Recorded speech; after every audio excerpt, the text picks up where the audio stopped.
Have you ever felt like your past has more claim over you than God does? Like your failures have already decided whose side you are on?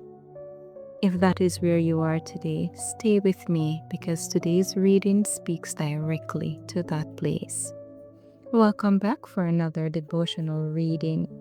The topic for today is "The grave cannot hold God's sleeping saints."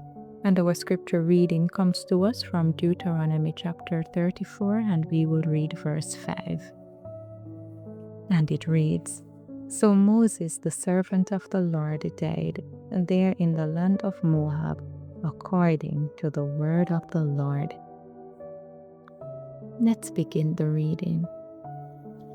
After sin entered the world, Eden had been cut up from the earth, for God would not suffer it to feel the marks of the curse. As Moses beheld that lovely garden in vision, an expression of joy came over his countenance. But the servant of God was carried still farther. He saw the earth purified by fire and cleansed from every vestige of sin, every mark of the curse, and renovated and given to the saints to possess forever and ever. He saw the kingdoms of the earth given to the saints of the Most High, and yet, in the new earth, the prophecies that the Jews applied to the first advent of Christ will be fulfilled. The saints will then be redeemed and made immortal. Upon their heads will be crowns of immortality, and joy and glory will be pictured on their countenances, which will reflect the image of their Redeemer. Moses saw the land of Canaan as it will appear when it becomes the home of the saints. John the Revelator was given a view of the same land, of which he writes, "I saw a new heaven and a new earth, for the first heaven and the first earth were passed away, and there was no more sea. And I, John, saw the holy city, New Jerusalem, coming down from God out of heaven, prepared as a bride adorned for her husband. And I heard a great voice out of the heavens saying, Behold, the tabernacle of God is with men, and he will dwell with them, and they shall be his people, and God himself shall be with them and be their God." You see, as Moses beheld this scene, joy and triumph were expressed in his countenance. He could understand the force of all that the angels revealed to him. He took in the whole scene as it was presented before him. His mind was firm, his intellect clear, his strength was unabated, his eye was undimmed. Then he closed his eyes in death, and the angels of God buried him in the mount, and there he slept. But it was not long before Christ came to raise Moses to life. As he stood by the grave and bade him come forth, Satan stood by his side, saying, "I have control over him. I tempted him, and he yielded."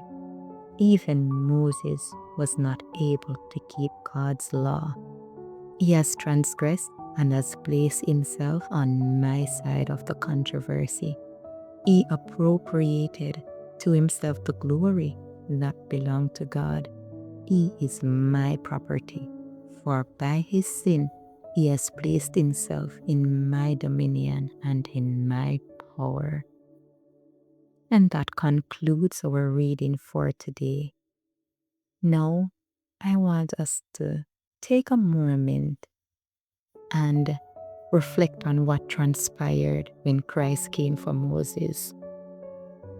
Because what happened right there at the grave is the answer to something every believer has wrestled with. So Satan stood at the grave and made his case. He listed every failure, every moment of weakness, every time the law had been broken. And his conclusion was, "This one belongs to me." That is the same voice that speaks to you. "You yielded, you transgressed, you placed yourself on my side," he said. You are mine. But notice what happened the next. Christ did not argue about the failures. He did not deny that they happened. But he came anyway. He stood at the grave and called him forth, and the grave had no choice but to give him up. That is the power of redemption. You see, Satan can list your sins, but he cannot hold what Christ has claimed. Repentance and faith in the promised sacrifice are all that God requires, and that was enough. The grave could not hold him, and it will not hold you either. If this devotional spoke to you today, go ahead and share it with someone who needs to hear it. And remember to subscribe so we can seek God together every morning.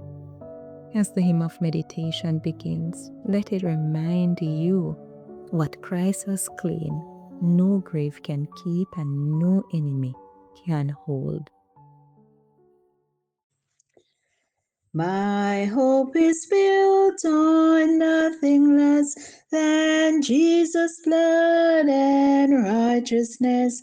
I dare not trust the sweetest friend, but wholly lean on Jesus' name. On Christ the solid rock I stand, all other ground is sinking sand, all other ground is sinking sand. When darkness seems to veil his face, I rest on his unchanging grace.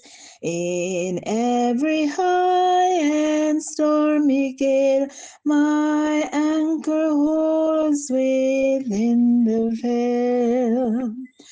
On Christ the solid rock I stand, all other ground is sinking sand, all other ground is sinking sand.